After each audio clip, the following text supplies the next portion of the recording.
Mercury பூக்கள் கதை தொடர்ந்து கேட்கணுமா? சேனலை சப்ஸ்கிரைப் பண்ணுங்கள்.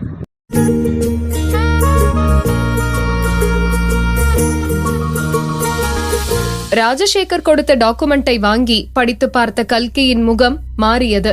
அவள் காலடியில் பூமி நழுவுவது போல இருந்தது. கோபத்தில் கொந்தளித்த அவள் தன் அப்பாவை பார்த்து, "சீ, நீ எல்லாம் ஒரு அப்பாவா? இதுல என்ன கையெழுத்து போட சொல்லி எப்படி கேக்குறீங்க? கௌதம் அப்பா இந்த கண்டிஷன்ஸ் எல்லாம் வச்சா அவருக்கு தான் அறிவு இல்ல. நீங்க எப்படி அதுக்கு ஒத்துக்கிட்டீங்க? நான் பிரெக்னண்டா இருக்கேன்னு தெரிஞ்சும் என்னை எதுக்கு அவங்க வீட்டு மருமகளாக்கிக்க நினைச்சாங்கன்னு எனக்கு இப்பதான் புரியுது. அவங்க பண்றது கூட மன்னிக்கலாம், ஆனா என் அப்பாவா இருந்துட்டு நீங்க இதெல்லாம் பண்றதுதான் என்னால தாங்க முடியல." இப்ப எதுக்கு நீ இவ்ளோ டென்ஷன் ஆகுற? கௌதமுக்கும் வர்ஷாவுக்கும் கல்யாணம் ஆக போகுது.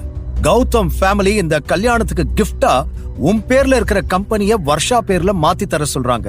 அவ்வளவுதான். அவ உன் தங்கச்சி தானே, அவளுக்காக நீ இந்த கம்பெனியை விட்டு கொடுத்தாதா என்ன? ஓஹோ, இதுக்காக தான் என்ன அமெரிக்காவில இருந்து சீக்கிரம் வர சொல்லி அவசரப்படுத்துனீங்களா? என்னடா இது, இவ்ளோ நாள் இல்லாம இப்ப திடீர்னு டிவோர்ஸ் டாக்குமெண்ட்ல சைன் பண்றதுக்கு என்ன அவசரமா வர சொல்றாங்கன்னு நினைச்சேன். இப்பதானே புரியுது. இந்த கம்பெனி எனக்காக என் அம்மா விட்டுட்டு போனது. அவங்க ஞாபகமா இருக்கிற ஒரே விஷயம் இதுதான். அது கூட என்கிட்ட இருக்க கூடாதுன்னு நினைக்கிறீங்க பாருங்க. சீ, உங்களை அப்பான்னு சொல்லிக்கிறதுக்கே கேவலமா இருக்கு. என்னால இதை யாருக்கும் கொடுக்க முடியாது. நீங்க சொல்ற மாதிரி கிஃப்ட்ங்கிறது தானா கொடுக்கணும், கேட்டு வாங்க கூடாது. கல்கி, நீ ரொம்ப ஓவரா பேசுற. பெரியவங்க கிட்ட பேசுறோங்கிற எண்ணம் வேணும். நான் பேசுறது ஓவர்னா நீங்க கேக்குறதும் ஓவர் தான். என்னால கம்பெனியே கொடுக்க முடியாது. அம்மா, இவளுக்கு நான் கௌதம கல்யாணம் பண்ணிக்க போறத பார்த்தா பொறாம. அதனாலதான் இந்த கம்பெனியை கொடுக்க மாட்டேன்னு சொல்றா. ஆமா, அந்த கௌதம் பெரிய உலக அழக. அவனை வளைச்சு போட நான் ட்ரை பண்றேன் பாரு. நான் தான் அப்பவே அவன் எனக்கு வேண்டான்னு சொல்லிட்டேனே. அவனை எல்லாம் மனுஷி கல்யாணம் பண்ணிக்குவாளா? உன் குழந்தைக்கு அப்பா யாருன்னு தெரியாதப்பவே நீ இந்த பேச்சு பேசுறியே, தெரிஞ்சா இன்னும் என்னென்ன பேசுவ. ஆமா, இத்தனை வருஷம் ஆக போகுது. இப்பவாது அந்த குழந்தைக்கு அப்பா யாருன்னு தெரியுமா, இல்ல இன்னும் தெரியாத மாதிரி நடிச்சிட்டு தான் இருக்கியா என்று வர்ஷா அவளை பார்த்து குத்தலாக கேட்க, அடுத்த நிமிடம் பளார் என்ற ஒரு சத்தம் கேட்டது. வர்ஷா தன் கன்னத்தை பிடித்துக் கொண்டு திகைத்து போய் நின்று கொண்டிருக்க, கண்கள் சிவக்க ஆக்ரோஷமாக அவளை பார்த்த கல்கி, ஷட் அப். என்னடி தெரியணும் உனக்கு? என்ன தெரியணும்? என்னோட குழந்தைக்கு யார் அப்பாவா இருந்தா உனக்கு என்ன? நீ உன்னோட வேலைய மட்டும் பாரு. முடிஞ்சா அப்பா யாருன்னு தெரிஞ்சுக்கிட்டே நீ பத்துக்க, சரியா? என்று கூறியவள் அங்கிருந்து விறுவிறுவென்று கிளம்பிவிட்டாள். அவள் ஹோட்டலுக்கு வரும்போது அந்த இடமே மிகவும் பரபரப்பாக இருந்தது. அனைவரும் இங்கேயும் அங்கேயும் ஓடிக்கொண்டிருந்தார்கள். ஆனால் அது எதுவும் அவள் மூளையில் பதியவில்லை. அப்பொழுது அங்கு நின்று கொண்டிருந்த விஜயை பார்த்தவுடன் அவள் அப்படியே ஸ்தம்பித்து சிலை போல நின்று விட்டாள். அவளுடைய அசிஸ்டன்ட் அனுப்பியிருந்த அதே விஜய் ஈஸ்வரன் தான் இப்பொழுது அங்கே நின்று கொண்டிருந்தான். போட்டோவில் இருந்ததை விட நேரில் இன்னும் ஸ்மார்ட்டாக இருந்தான். அதிலும் அவன் கண்ணுக்கு அருகில் இருந்த அந்த சிறிய மச்சம் ஒருவித ஈர்ப்பை ஏற்படுத்தியது. ஆனாலும் அவனை ரசிக்கும் மனநிலையில் அவள் இல்லை. அப்பொழுது விஜயும் அவளை பார்த்தான். ஆனால் அவளை தெரிந்தாற் போல காட்டிக்கொள்ளவில்லை. ஒருவேளை நான் தான் கல்கின்னு அவனுக்கு தெரியல போல. இதுவும் நல்லதுதான் என்று நினைத்து கொண்டே நேராக தன்னுடைய ரூமுக்கு சென்று விட்டாள். இங்கு விஜய் தன்னுடைய பாடிகார்டுகள் உட்பட அனைவரையும் வறுத்தெடுத்து கொண்டிருந்தான். நீங்க எல்லாரும் என்ன பண்ணிக்கிட்டு இருந்தீங்க? அபினவுக்கு மட்டும் ஏதாவது ஒண்ணு ஆச்சு, அதுக்கப்புறம் இருக்கு உங்களுக்கு என்று கத்தியவன் நேராக சிசிடிவி கண்ட்ரோல் ரூமுக்கு சென்று அதில் பதிவாகி இருந்த ஃபூட்டேஜ் அனைத்தையும் கவனமாக பார்க்க ஆரம்பித்தான். அப்போதுதான் கல்கி அபினவிற்கு முத்தமிடுவதை அவன் பார்த்தான். அதோ ஒரு பொண்ணு அபிக்கு கிஸ் பண்ணிக்கிட்டு இருக்கா. அவன் என் ரூமுக்கு ஆப்போசிட் ரூம்ல தான் இருக்கான்னு நினைக்கிறேன். கண்டிப்பா அவதான் அபியை என்னவோ பண்ணிட்டா என்று தனக்கு அருகில் இருந்த செக்ரட்டரியிடம் கூறிய விஜயின் கண்கள் கலங்கியது. அடுத்த நிமிடம் பாடிகார்டுகளுடன் சென்ற விஜய் கல்கியின் ரூம் கதவை தட்டினான். கதவை திறந்த கல்கிக்கு திடீரென்று விஜயை அந்த இடத்தில் பார்த்தவுடன் தூக்கி வாரி போட்டது. ஏய், என் பையன் எங்க? எனக்கு எப்படி தெரியும்? இங்க பாரு, என் பையன் அபினவ காணோம். நீதான் காலையில அவன் கூட பேசிக்கிட்டு இருந்த. என்ன நெருங்க என் பையனை யூஸ் பண்ணிக்க பாக்குறியா? அதுக்கு தான் பிளான் பண்ணி இந்த ரூம் எடுத்திருக்கியா? அவனை எங்க வச்சிருக்கிற? சீக்கிரம் சொல்லு. Mind your words mister. என்ன உங்க இஷ்டத்துக்கு பேசிக்கிட்டே போறீங்க? அந்த குழந்தை யாரு என்னன்னு எனக்கு தெரியாது. பாவம், தனியா நின்னுட்டு இருக்கானேன்னு நினைச்சுதான் நான் அவன்கிட்ட பேசினேன். அண்ட் ஒன் மோர் திங், நீங்க யாருன்னு கூட எனக்கு தெரியாது. Go and complaint to the police என்று அவனை திட்ட, அப்போது வேகமாக அங்கே ஓடி வந்த அவனுடைய செக்ரட்டரி, சார், அபினவ் கிடைச்சிட்டாரு. அவ்வளவுதான். அடுத்த நிமிடம் விஜய் அந்த இடத்தில் இல்லை. வேகமாக தன்னுடைய மகனை பார்க்க ஓடினான். அந்த ஹோட்டலில் டாப் ஃப்ளோரில் இருந்தான் அபினவ். அந்த இடத்தை அவ்வளவு எளிதில் யாராலும் அணுக முடியாது. அங்கு கேமராவும் கிடையாது. விஜய் மட்டுமே அந்த இடத்திற்கு வருவான். அந்த இடம் எப்படி அபினவுக்கு தெரிந்தது என்று அவனுக்கு ஆச்சரியமாக இருந்தது.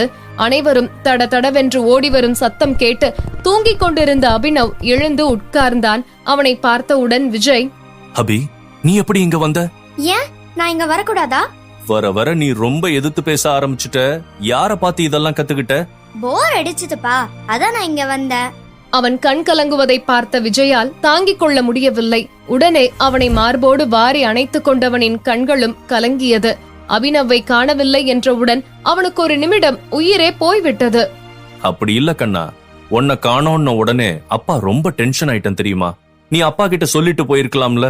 எனக்கு ஒண்ணும் இல்லப்பா, நான் நல்லா தான் இருக்கேன். நீங்க ரொம்ப பிஸியா இருந்தீங்களா, அதான் நான் சொல்லாம வந்துட்டேன். இனிமே இந்த மாதிரி அப்பா கிட்ட சொல்லாம எங்கேயும் வரக்கூடாது, சரியா? என்று கூறியவன் அபினவை தூக்கிக் கொண்டு தன்னுடைய ரூமுக்கு வந்தான். இன்னும் கல்கி தன்னுடைய ரூம் வாசலில் தான் நின்று கொண்டிருந்தாள். அபினவை பார்த்தது முதல் அவன் மீது அவளுக்கு தனி பாசமே வந்துவிட்டது. திடீரென்று அவன் காணாமல் போய்விட்டான் என்று கேட்டவுடன் அவளும் பதைபதைத்து போனாள். இப்பொழுது விஜயின் கையில் இருந்த அபினவை பார்த்தவுடன் தான் அவளுக்கும் நிம்மதியாக இருந்தது. விஜயும் கல்கியை பார்த்தான்.